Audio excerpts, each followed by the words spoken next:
All right, we've got our first set of guests now from CBS and just about everywhere else online. It's Matt Moore, and from Clipper Blog, we've got DJ Foster.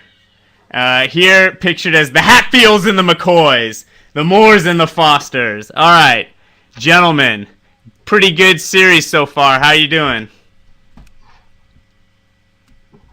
I'm doing great. Minus the whole Chris Paul and Blake Griffin being broken thing. Things are really well. Yeah, what is there any update on that? Yeah, I mean, they're saying a strained right hip flexor for Paul. No real updates yet. I'm guessing they're playing, if I had to assume at this point. Yeah, the thing with Griffin actually to me seems less dangerous than, I mean, not dangerous, but like it has a worse chance of impacting the series than Paul, because that groin, I mean, if you tweak your hip or your groin, that's every step, and it's his lateral quickness and stability, and it's going to be obviously a big issue for him. Let's talk about brighter topics. How about that? While we wait for Matt Moore to get his volume going. Vinny Del Negro's rotations in coaching in this series has been solid, I would say. You know, he's obviously, there's been some gaps, but how would you assess his performance so far in his first playoff series in many seasons? I treat Vinny kind of like a puppy that's house training, where when you come home and if he like just tore up some toilet paper, you're like, all right, you know, that's not too bad. Vinny didn't completely ruin the entire house. Like he's playing Lionel Hollins to pretty close to even as far as coaching goes. There are some rotation problems, yeah, but for the most part, I think he's done a good job. He iced Kenyon Martin on an inbounds play. That was his one notable screw-up. But other than that, I thought they made good adjustments. You know, they contained Marc Gasol. They got to go back to what they were doing with that. But for the most part... What were they doing? Yeah. Well, Memphis was trying to get Marc Gasol the ball in the high post quite a bit, and they were pressing DeAndre Jordan up and having him front.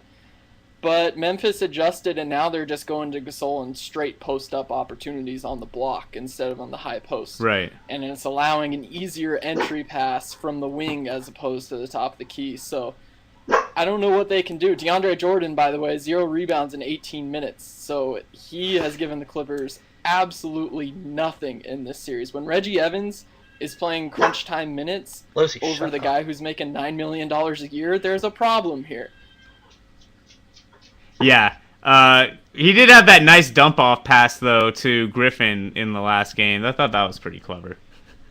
Yeah, they borrowed a page from the Gasol Randolph high-low. Yeah. They won't do that often, but yeah. Well, let's talk about Blake Griffin, who I have been amongst the people who earlier in the year were sort of raising a little bit of animosity towards him and how he was playing and how he was acting. In this series, though, he's really been winning people over, at least as far as I've seen. He's been working so much harder on defense. He's kind of got this like solemn seriousness about him that has replaced kind of more of the WWE heel type scowling. Talk about what you've seen from him, and kind of basically, is he growing up as a player in this series? You know, after game 4, I thought he made some big leaps in that game because he started to play the mental game a little bit. Instead of just banging his head against the wall and trying to score over Marc Gasol every time, he was getting it on the move, and he was, you know, creating space for himself to face up and go. And these are the things that Blake Griffin should realize, that he can't do the same thing over and over again. He has to adjust for his opponents. But then in Game 5, he kind of went back to doing the same stuff, not getting back on defense, not hustling. Gasol beat him in transition in the first half. I counted 3 times for layups. 3 times. Marc Gasol is 290 pounds, after the Jenny Craig diet. He's probably a good 330, and here he is lumbering up the court as Griffin remains 70 feet away from the basket. it's just little things like that that drive me crazy with Blake. But as far as the personality and his WWE heel thing, gosh, he's the villain now, isn't he? I mean, the Memphis crowd booing him as he's down on the ground and the trainers are looking at him, and then as he hobbles off the court, they boo even more. Like, what is this? I thought that was completely classless personally, but it just shows you that people don't treat Blake Griffin like a human anymore. At first he was a dunking robot, and now he's just like this evil wrestler. Like, I don't get it. Yeah, I think that you have to be, if for me, like if I'm gonna call him out when I think he's really being hard to watch, you also have to praise him when you see him leaning into a guy like Gasol and pushing him out away from the paint and doing some of the good things that he has done this series. One of the toughest matchups for the Clippers is Rudy Gay, because they really don't have anyone on the wing with his, who can match up with his length and quickness. Kenyon Martin might be the best person to guard him, but you can't really have him on the floor at the 3. What do the Clippers? What can they do with Rudy Gay? It's interesting. I think with Rudy, I thought Karan did a great job with Rudy in just not letting him get to spaces on the floor and just discouraging him from getting 2, 3, 4 dribbles, because Rudy Gay wants to shoot jumpers.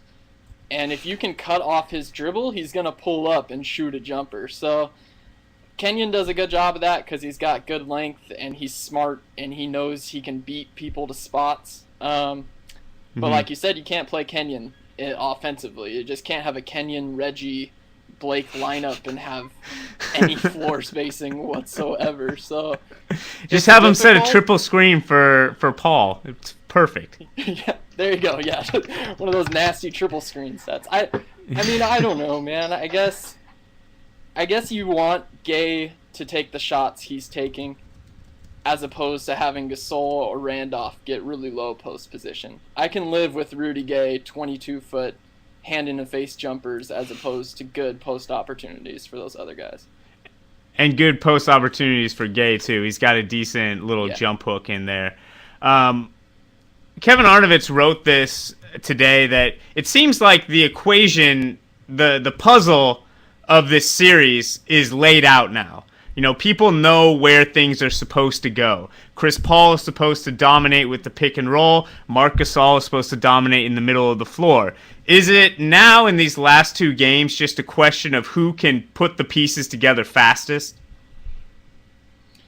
Yeah, I think like you said, it's a lot about real estate and where the action is dictated on the floor. But for the Clippers, I think they can look at this, glass half full. No one played well last night. Mo Williams was probably the best Clipper, and he was just chucking. I mean, did anyone else have a good game? Chris Paul was terrible in the first half. Blake Griffin didn't do anything. They got nothing from Foy, Young, Bledsoe, Evans, Martin. Nobody did anything last night. And it's a 2-possession game in the fourth quarter. And the Grizzlies got Gasol and Randolph going like they should have been all series. It's best case for the Grizzlies, worst case for the Clippers, 2-possession game. So I don't know. I don't know what Memphis' problem is. They go away from the stuff that works in the fourth quarter and devolve into this stupid ISO Mike Conley dribbling 30 feet away from the basket offense that doesn't make any sense. And if they keep doing that, the Clippers are going to beat them in the fourth quarter every time. So in my opinion, the Clippers still control the series so long as Chris Paul is healthy and can move.